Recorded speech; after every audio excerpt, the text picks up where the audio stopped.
do this and okay, I'm gonna share my screen and I want to show you guys this because this is a quick summary. This is from your book and you guys should be following along in the book too. You have the list of reading assignments that I gave you.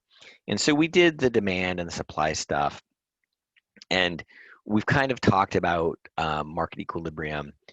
And then there's this in between section we're going to spend some more time on and go over it in more detail. But there's some useful information here from economic surplus that you should we'll come back and go over it, but it'll be helpful in some of the questions you're going to answer on Ignithium and until we have time to go over it in more detail. This is a pretty quick summary. Now, again, we have these linear supply and demand curves, so our graphs look a little bit different. I don't think they have a linear. Well, here's a linear example, so that's good. But this diagram really kind of summarizes the gist of what we're going for. So you can see there's an equilibrium point here and a market equilibrium price and a market equilibrium quantity.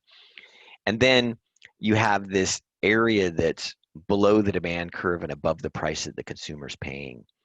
And we call that consumer surplus.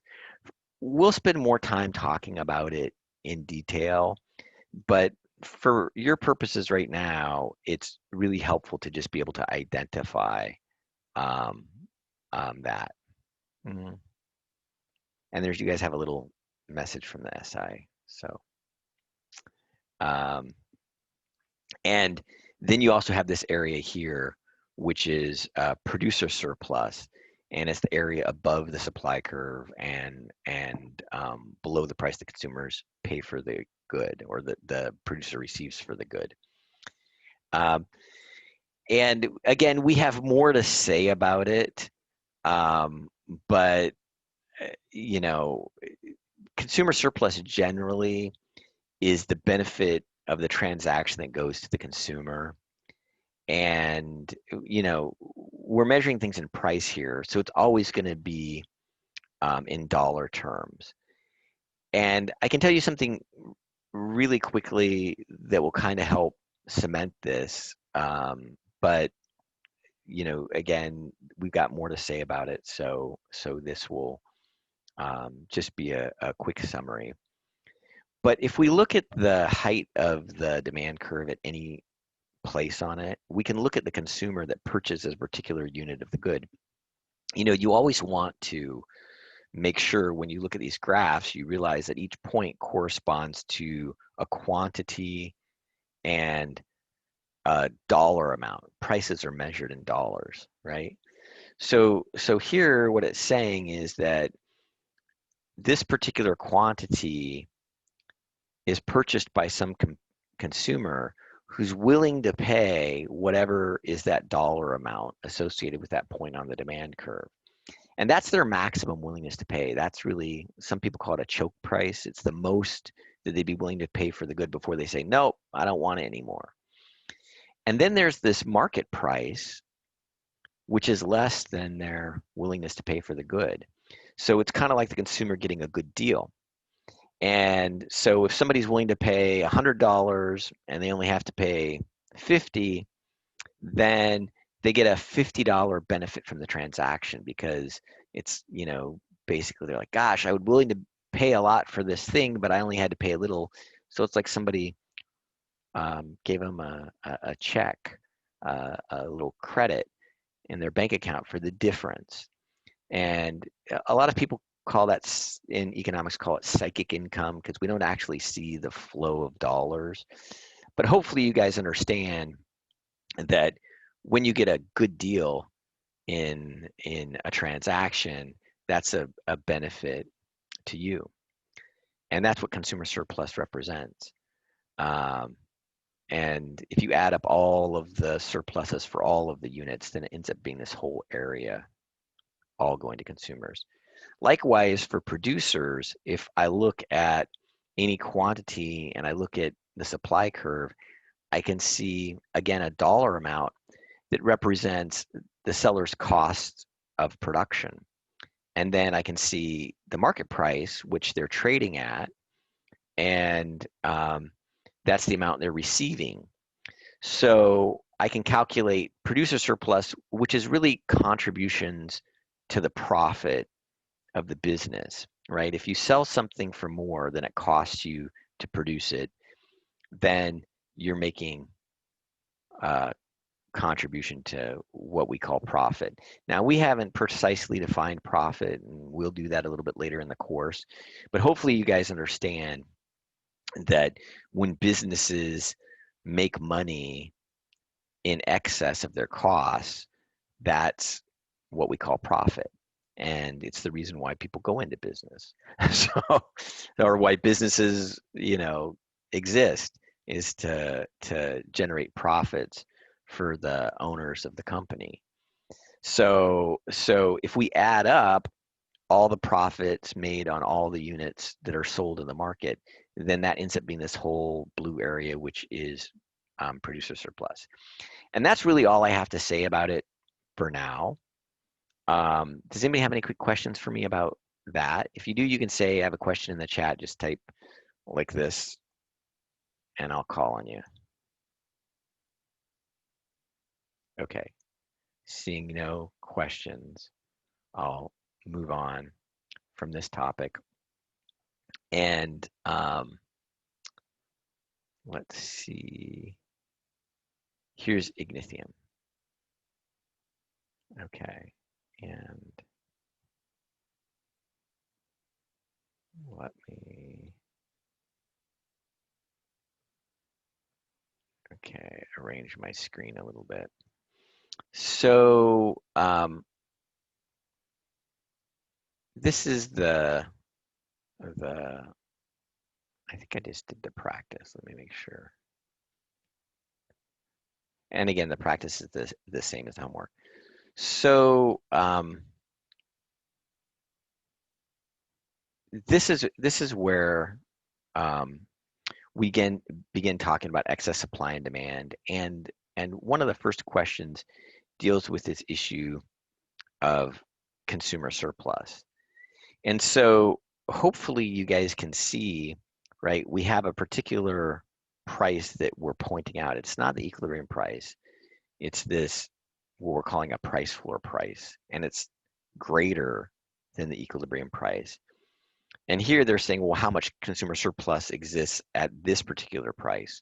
Well, here, hopefully you can see that there's this little triangle, and that triangle, which is above that price floor price, below the demand curve, and to the left of the point where the price floor intersects with the demand curve, that's the boundaries of the triangle. And if we calculate the area of that triangle, we just use the triangle formula, then that should be our answer. So let's see.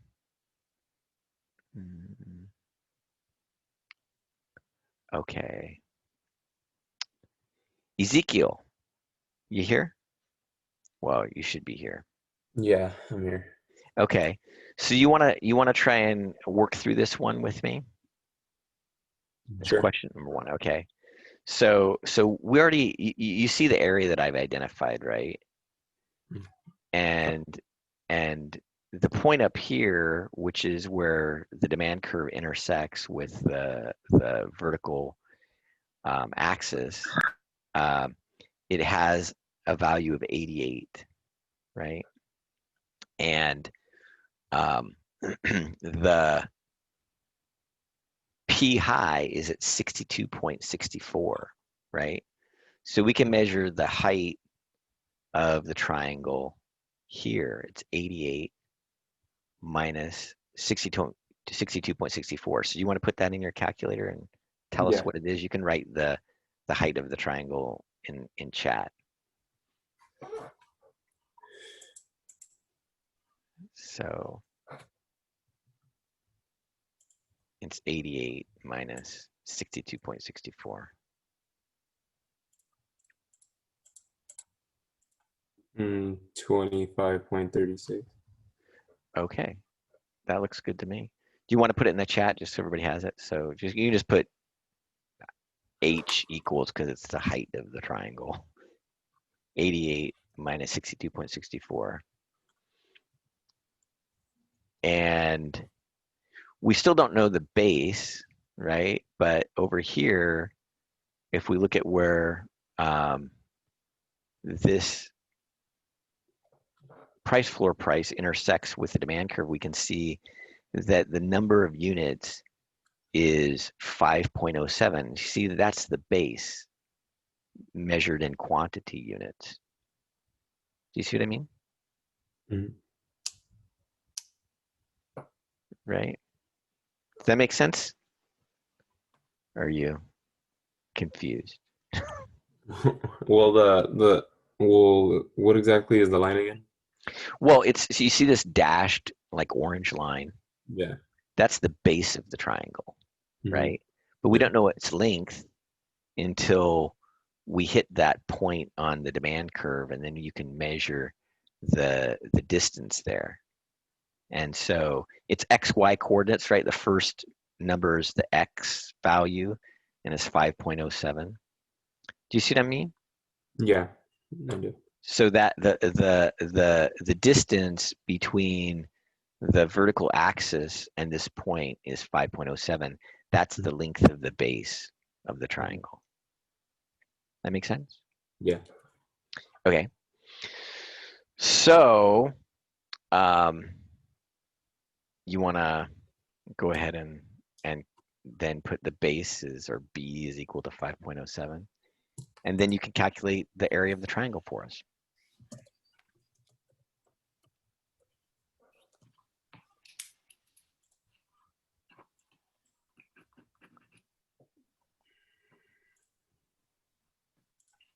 And when you have the area of the triangle calculated, just put it in the chat, and then I'll put it in the answer, and we'll submit it. Okay. Uh, So you did 1/2 base times height, right? yeah.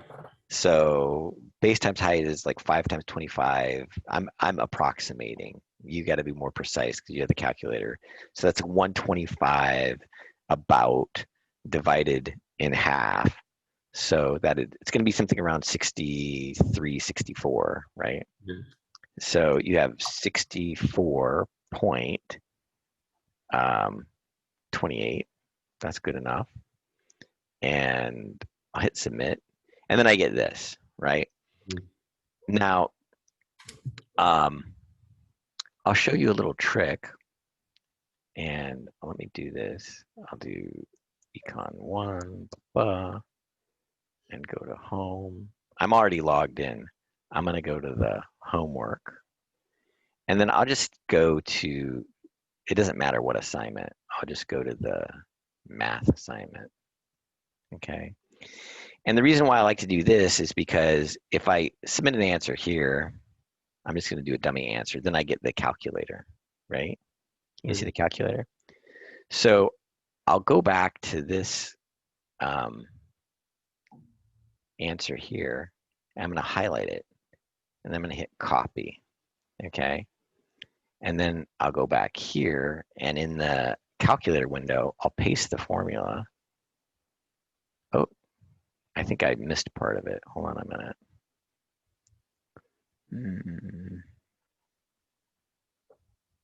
Either this one has an error, or I missed part of the calculation.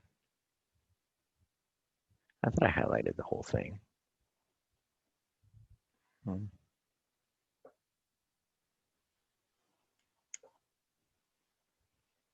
No. Well, I guess this one has an error in it. Because how much consumer surplus exists, we calculated correctly. Mhm. So that's disappointing. But the point that I was trying to make with this little demonstration, and maybe we should do one more just to have a little bit better confidence. So the inverse demand be this, the inverse supply be that. What's the quantity supplied at the high price? Okay, so this should be better. So here, the quantity supplied comes off of the supply curve. And here's the price, the high price, and the quantity supplied is all the way over here. And it says 28.42, right? So that's the price. And there's 28.42. Okay? Do you see it? Yeah. Okay. 28.42.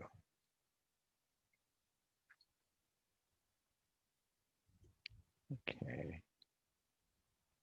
I copied that.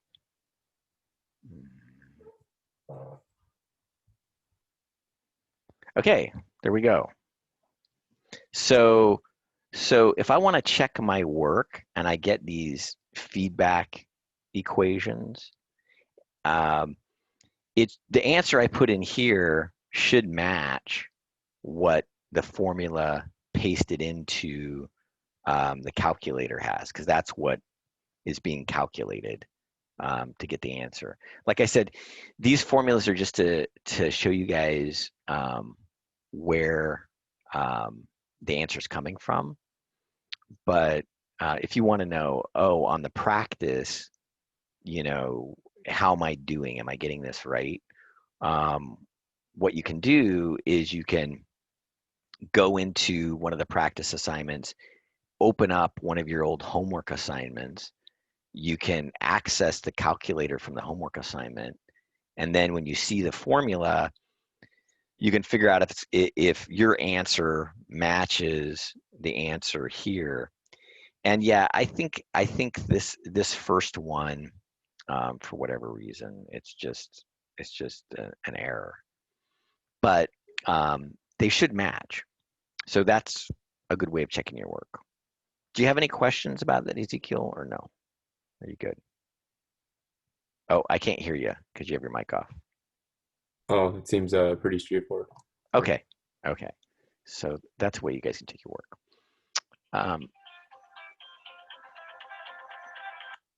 Okay, and so now I want to talk a little bit about supply and demand and government policies. So can you see, everybody can see the PowerPoint presentation? Yeah.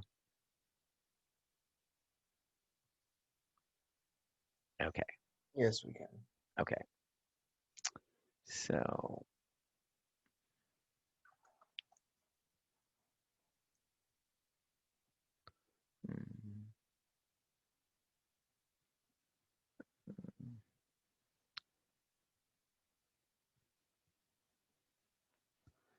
okay. So let me go ahead and organize my screen a little bit.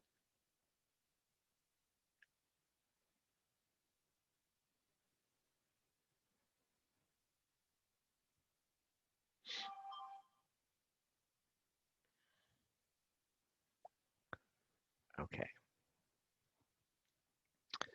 So one of the things that is really important and what we've kind of learned so far is that the market tends to choose a quantity of output that has some beneficial properties to it. And we have a lot more to say about what are the beneficial properties of a market. And later on in the course, we'll expand on what are the limitations of the idea that the market picks a quantity of output that has special properties. But for the time being, we want to try to understand better what those properties are. And the first one that you should put at the top of your list is what we've talked about already. And that's that the market has a special property of matching buyers with sellers such that at the equilibrium price, every buyer that wants to transact can find a seller to transact with. And similarly, every seller can also find a buyer. At any other price, there's this mismatch we talked about. It's either excess supply or excess demand. So we've also kind of mentioned in passing that there are these types of policies called price control policies, and we did talk about them a little bit last time, and we alluded to why they might be undesirable. And so we're going to kind of spend the rest of this lecture talking about that in a little bit more detail. So the price control policies are often sort of the first intuition that people have when they see, again, prices that they observe in the market that for some reason they think aren't fair, or uh, just doesn't seem right.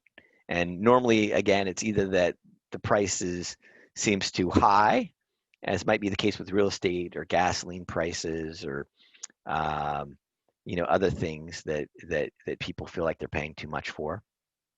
And sometimes the prices seem too low, which is normally the case when people are talking about the amount that they're getting paid to go to work. So price control policies do exist, and the important thing that we're pointing out first in this chapter is that as soon as you take the price away from the equilibrium price by price control, then you no longer have that um, desirable property that every buyer can find a seller. You're either going to end up with what we call excess supply or excess demand. And so to hammer this home, there are these two types of price control policies that we discuss. And so there are price ceilings, and you think of a price ceiling as being a maximum price. So I like to call them price caps because I think that sort of is more intuitive. It's caps the price. The price can't go above a legally set level. And the other type of price control policy is called a price floor, which is a legal minimum. It means the price can't go below it, at which a good can be sold. And again, these are legal constructs. They don't have anything to do with the market itself or how the market behaves. They actually, again, interfere with the functioning of the market, take us away from the equilibrium price. So how do price ceilings affect these market outcomes? Well, um, in lots of cases, they don't affect the market outcome at all. And you have to think carefully about that. Almost all of these price control problems involve two steps in the analysis. And the first one is determining whether or not the price control actually is, and the word that we use in economics is binding. Does it actually bind the participants? Does it restrict their behavior? Does it force them to do something that they wouldn't otherwise do? And in a lot of cases, the answer is no. And I'll give you guys a good example. So who wants to chat with me just a little bit? Um, let's see. We already talked with Ezekiel. How about Sarah? Are you here? Sarah Wolf? Okay. I don't know if you're typing something in chat or not because I don't have the chat up. Um, but why don't we talk with Edward? Edward, you here? Yeah. Okay, Edward. So I want to talk a little bit about minimum wages. And because we're going to talk about minimum wages in this section, and minimum wages are actually a minimum price, right, for labor, so they're a price floor. But do you know what the California minimum wage is? No. No, would you like to take it? Does anybody know? So we'll do this. I We'll do. do. Okay, who's talking right now? Morgan. Okay, Morgan, what's California minimum wage right now? So if it's under 24 employees, it's $12, but if it's above, it's 13. Okay, that sounds about right to me. So it's between $12 and $13 an hour, but it depends upon the size of the business. That's fine. Um, does anybody know what the federal minimum wage is? So the state minimum wage is something passed into law by the state of California, our legislature. But there's also a federal minimum wage which applies across the whole country. Isn't it like $15? Okay, who's talking? That was Casey. Okay, Casey. So I'll tell you what, Casey, I'll give you a little assignment right now. I don't know if you can click another window in Google and say what's current federal minimum wage or federal minimum wage. Alright. Let me check. Um.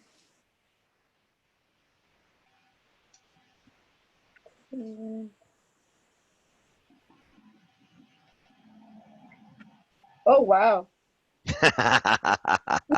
What did you get? It says 7.25 per hour. Damn. So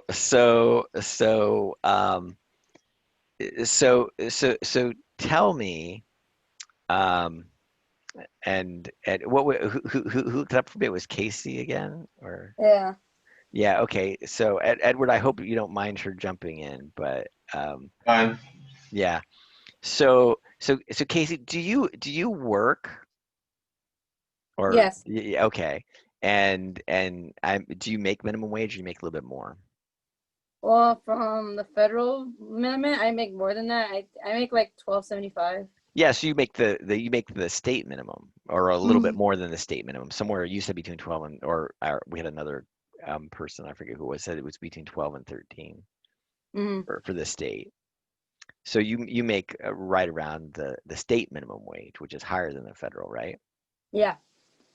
Now, now, what would you do if they removed the California state minimum wage and we went down to the federal? Would you quit? I don't know. I don't think so. Oh, okay. So you'd still be willing to work for Well, especially 725. for like, especially because like right now how things are going. Oh, okay, okay. So you're like, I want to keep my job because it's kind of um if you don't mind, you want to tell us what you do, or you can be secretive if you want to. It's fine. Yeah, no, it's fine. I work at the Brea Mall, and I work at Nordstrom, Oh, and nice. and Nordstrom has a cafe on the third floor, and I'm I a love cashier. it. Yeah, actually, I've gone to that cafe many times, and you know what I always get? You want to Mm, guess? The grilled cheese and tomato soup. yeah, that's a very popular item that people like because Yeah, it's the only item you can get with the sandwich and soup. yeah. Anyway, and I think their tomato soup is really good. But so you probably get tips too. Sometimes, majority is the servers. Oh, okay. So because I thought maybe you did work in food service, but I thought maybe you're getting tips because that's like even gives you a little bit more even. But I guess the point I was trying to make is that a lot of people argue that the federal minimum wage, because it's so low, wouldn't be binding in the state of California, which means that every employer in the state of California, even if there was no minimum wage, wouldn't pay less than 725 an hour. They would all pay more than that because of the cost of living and everything like that in California. And and so the point that I'm trying to make is that if the minimum wage is set low, and we said 725 an hour was the federal minimum wage, but if you go back to when the minimum wage was first introduced, the minimum wage was, I think, 60 cents an hour at the federal level when it was first introduced.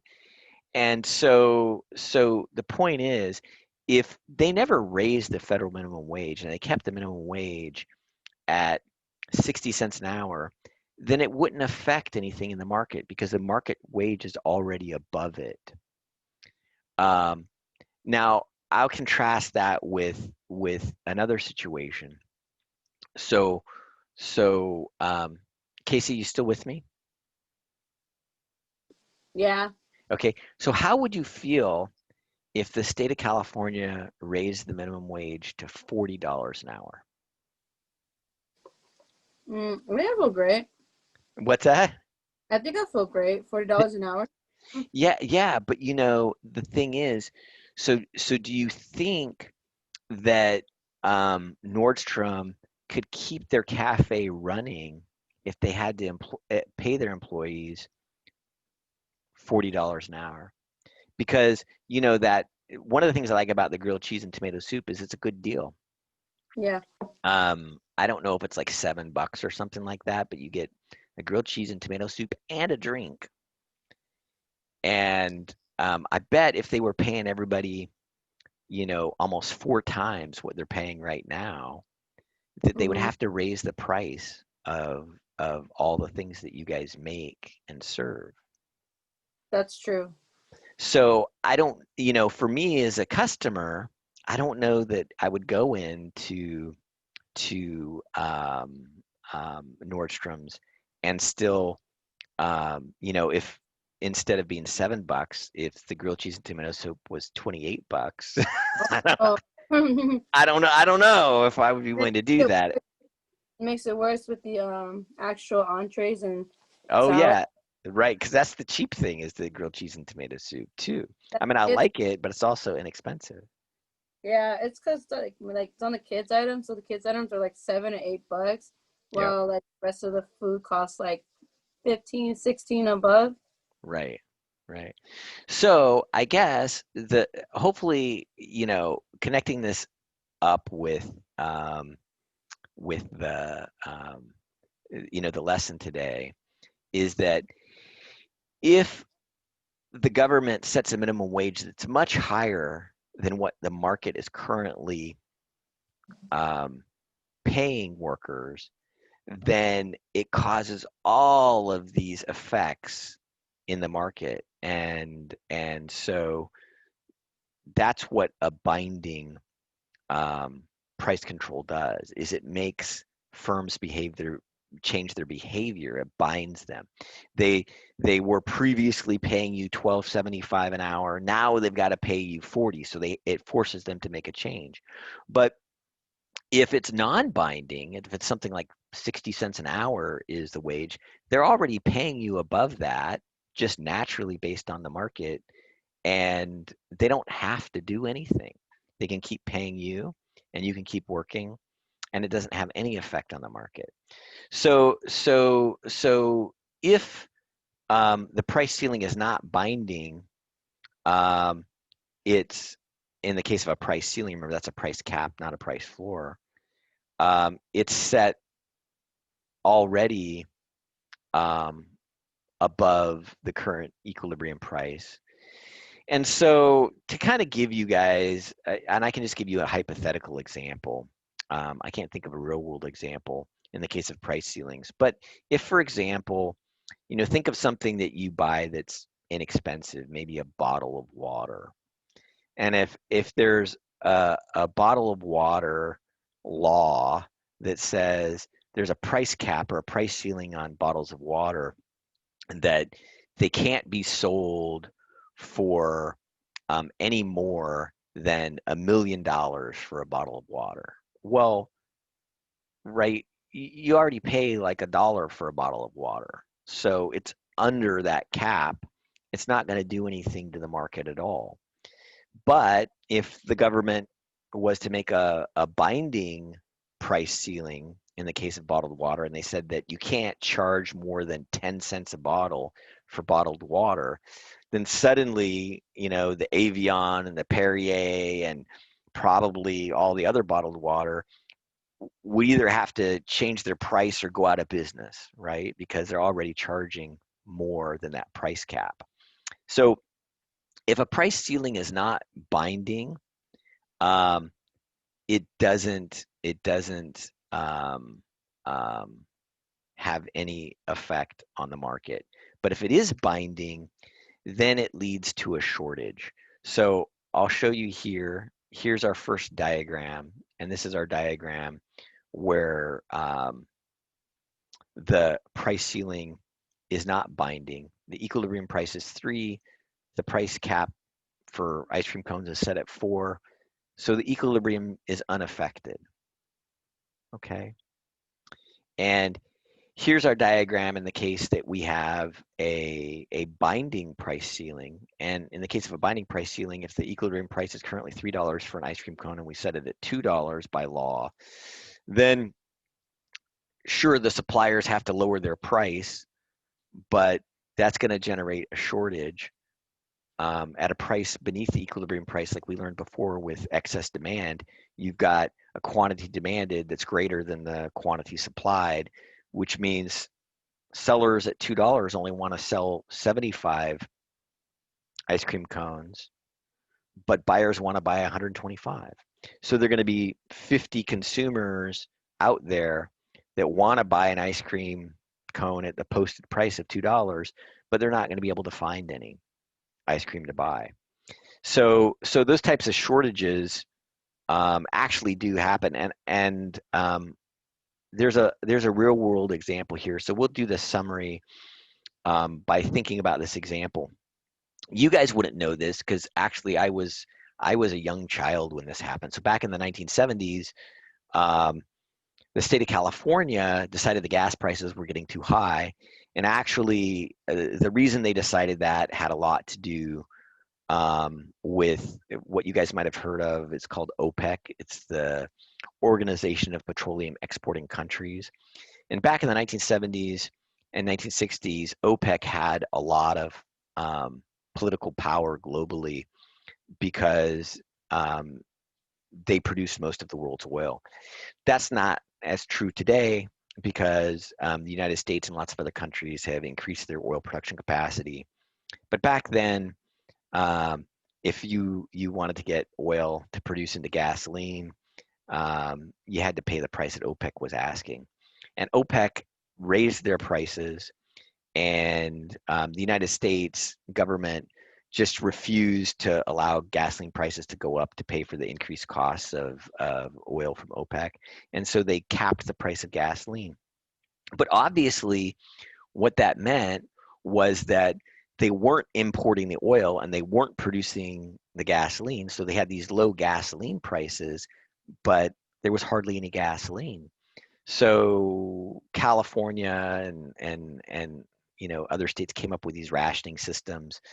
One of the ways they did it is they said, well, you can only buy gasoline on certain days of the week, depending upon what the last number is in your license plate. If you have a license plate that ends in an even number, then you can buy gas on Mondays, Wednesdays, and Fridays. But if you have a license plate that ends in an odd number, then it's Tuesdays, Thursdays, and Saturdays. And you just cannot buy gas if you've got the wrong license plate on those days. That's one thing they did. But and the end result was there was this low posted price, but most of the gasoline stations sold out of the inventory that they had so quickly that there were these huge lines that would build up. It looked like if you guys seen the lines for In-N-Out burger or sometimes for Chick-fil-A that just snake and snake. It was like that at gasoline stations. And if you got there before the gas ran out, you got to fill up with gas. And if you didn't, then they would just post a sign, sold out, and hopefully your car didn't run out of gas while you were waiting in line. So, because that was it. So I'm not arguing whether it was a good thing or a bad thing to institute these price caps on gasoline. I'm just pointing out that you can see there that there's a huge shortage. There's a big mismatch. There's this low price of gasoline. Lots of people want to buy it, but the sellers don't want to sell at that price. And so again, this kind of explains to you the stuff that I was talking about in 1973 and OPEC and why it happened. But let's move on. Here's a couple diagrams that explain the example. So initial price ceiling is not binding. And then if something happens and the supply decreases, we move to a new equilibrium and it can become binding. So this is kind of another little detail to kind of be aware of. And that is that, remember, supply demand curves can shift. And so even though non-binding price ceilings might not seem like they're a big deal because they don't affect the market at the time that they're imposed, it can happen that a price ceiling is put into place and initially it doesn't cause any trouble. But if circumstances change and demand or supply shift, then it can actually become a binding price ceiling and generate a shortage.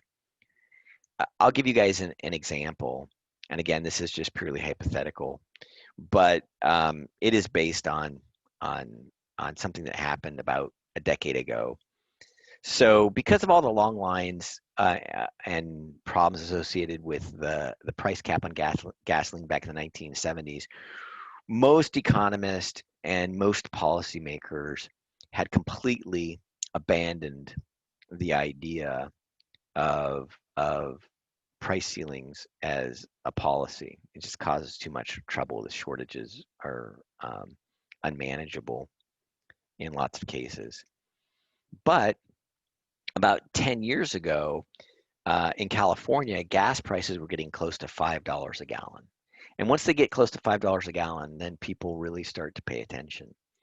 And there actually was a proposal to have a new price cap on gasoline.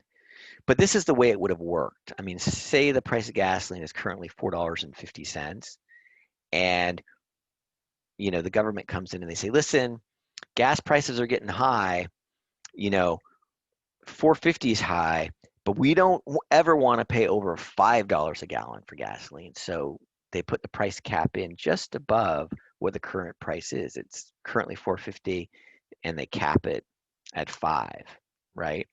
And initially there's no effect on the market. But then something happens, maybe international oil prices rise or something like that, which is a leftward shift in the supply. And now suddenly gas prices would be like $5.50 a gallon, but they're stuck at the price ceiling price.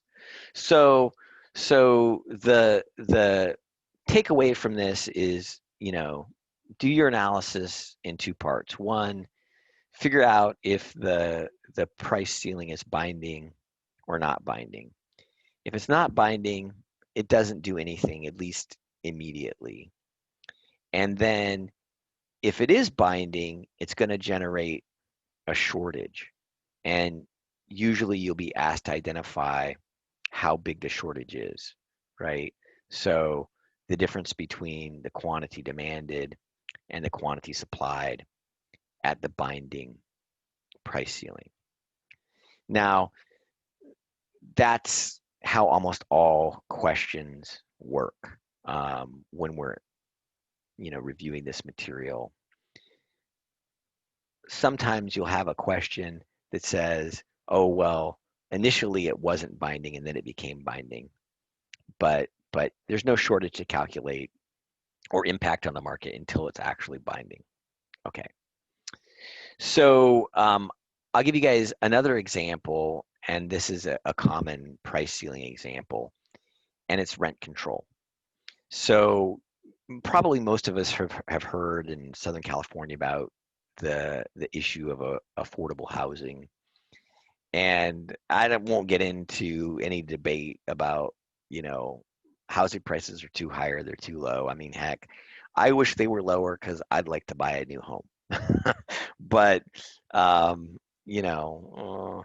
probably lots of people were in that category too. I also wish the price of Ferraris was less. But hey, I'm sure there are lots of other people in my boat too. So I'm not going to complain about it. But there are lots of people in the case of affordable housing who in the past and even today, they recommend these rent control policies. And rent control has a cap on the monthly rent that can be charged for rental housing.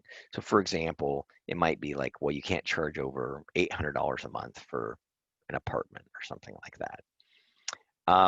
And the goal is to help people who can't afford the housing to be able to have some place to live. But it's been very controversial, and as you can see, this last bullet point, one economist called rent control the best way to destroy a city other than bombing. And you might question that, like, wow, that's a pretty strong statement. What's the issue here? Well, the issue is that initially, when you institute a rent control policy, there is a shortage in the market. But the way that policymakers normally think about it is they think, well, there's not really going to be a shortage because the supply of housing currently is fixed. And that's why we see this vertical supply curve, because they're right. I mean, the buildings are there. I mean, what's the landlord going to do? They can't do too much about it, at least not right away. They're not going to tear the buildings down just because they can't charge as much for rent. And then you've got the demand for housing. And so there is this shortage that's generated, which means that if rent control is set low enough, there are going to be lots of people that want their own apartment, but they're not going to be able to find a unit to rent. However, it may not seem that bad, because what this suggests is that the people that are already renting apartments still have their apartment and they just pay less for rent. So, maybe that's not so bad. And the people that don't currently have an apartment just can't find one to rent. So there's a shortage, but in some sense, it's not as offensive as one where supply is actually cut back and we have fewer apartments.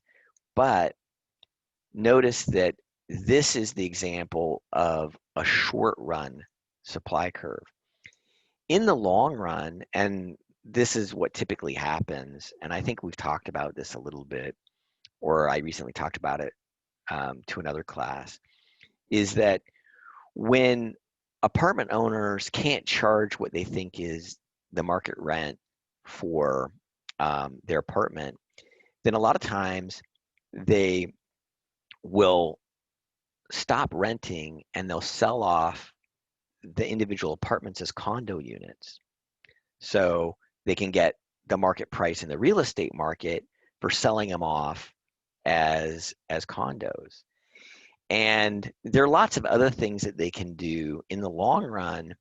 They can decide, if a building needs maintenance, to just close the building down and tear the building down and maybe build something else there, like commercial real estate. And if there were other apartments that they were thinking about building, they can decide, well, that's not a good investment because of the rent control. I won't be able to get market rent for those new apartments, and just stop building them. So in the long run, the supply actually is flexible.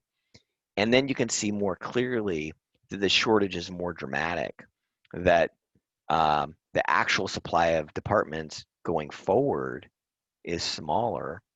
And yet, because the rent control price is low, there are a lot of potential renters out there that are looking for an apartment and can't find one. So the irony is that while it is, the intention was to make housing more affordable, in the long run, the actual effect often is that there's less and less low-cost housing available because people that build and maintain rental apartments find that it's a bad investment. They don't do it anymore. There's one other thing I'll say kind of in passing, and you guys would have to do some more research on it to really understand the comment and its full meaning. But that last bullet point about economists saying that rent control is the best way to destroy a city other than bombing really has to do with the quality of the housing that's offered. Because I did say that, well, when it's time to maintain the building, the current owner may decide not to maintain it and might just shut it down. But oftentimes what happens is when pipes burst or the electricity goes out or the air conditioning isn't working, if the unit's under rent control, then the person that owns the building oftentimes won't fix the problems and will tell the people that are there under rent control, like if they want to fix it, fine, but the owner's not going to fix it. And the people under rent control, because there's a shortage, they have to make this calculation, right? Should I move out? If I move out, I lose my rent controlled apartment, and maybe I could move into something else, but it's going to be hard because of the shortage to find something else that's rent controlled. Or I could put up with the poor maintenance or fix the problem myself. But oftentimes what happens is the apartments that are under rent control have lots of deferred maintenance, and they end up looking like what you guys probably have heard of called slums, right? And so if you guys have ever heard the term slumlord, those are generally what many owners of rent-controlled housing end up being labeled as, because the property isn't properly maintained, and the residents don't really have much of a recourse because if they move out, they lose their rent control. Okay, so the next issue is the one of price floors, and again, the best example there is minimum wage. We still have to ask that question like we did at the beginning of this section, whether or not the price floor is binding or is not binding. That's the first level of analysis. But so if the floor is not binding, again, it won't have any effect on the market. It's like a minimum wage that's set way, way low. If it is binding, then instead of leading to a shortage, it ends up being a surplus. Here's the example of a non-binding price floor, the diagram for it. Remember, the equilibrium the price has to be above the price floor price, because that's what a price floor says, is you have to pay above this certain amount. And since the equilibrium price is already above the price floor price, there's no effect on the market. But if the price floor is actually above the current equilibrium price, then that means that all of those suppliers, all the sellers have to change their price and raise it. So this is like if you're paying a low wage to your employees, and then suddenly a minimum wage of $40 an hour comes in effect. You have to raise your prices. But notice what's going on there is once the price is raised, the buyers don't want to buy as much, and the sellers want to sell even more. So there's this surplus generated where sellers want to sell more at this higher price than buyers want to buy. So the case study here, and I'll skip to it, is the minimum wage. And the reason why it's the best example is because it's the price floor you guys are most familiar with. But The thing that's interesting is on the demand side of the labor market are businesses. Businesses buy labor and workers sell it. So all of us are actually on the supply side of the labor market. Well, if the minimum wage was set at $40 an hour, then there'd be lots of employers who didn't want to hire a worker because the wages would be so high that they wouldn't be able to sell the products. It's like we talked about $28 for a grilled cheese sandwich and tomato soup. You know, you're not going to have a lot of buyers at that price. But guess what? When you see the $40 an hour minimum wage, there are lots of people that are looking for work because you'd like to get one of those jobs. And when you have surplus in the labor market, we call that unemployment. So the big issue in labor markets and labor market policy right now is whether or not minimum wages at their current level are binding. Because again, if the minimum wage is set beneath the current market wage, it does nothing. But if it's above the current market wage, then it can generate unemployment. So there are lots of people who'd make the argument that I made at the beginning of the class, which is, you know, the federal minimum wage wouldn't have any impact on California by itself because there aren't that many jobs in California that would pay only $7.25 an hour. You know, so it wouldn't really do anything. Most people would earn $10 or $9 an hour anyway, so they'd be above it. And there are other people who say that no. You know, things like the current, as you guys know, we're working towards a $15 hour, a minimum wage in California. And there are a lot of people who say, you know, at $15 an hour, we're going to have an unemployment problem. And that's the big debate about minimum wages. If these price control policies could be enacted without generating any shortages or surpluses, then they wouldn't be objectionable from an economics point of view. Again, the only reason why economists say that the market equilibrium is, you know, better than having prices controlled by the government is because the market equilibrium balances demand and supply, and you end up with no shortages and no surplus. So I'll ask you guys quickly,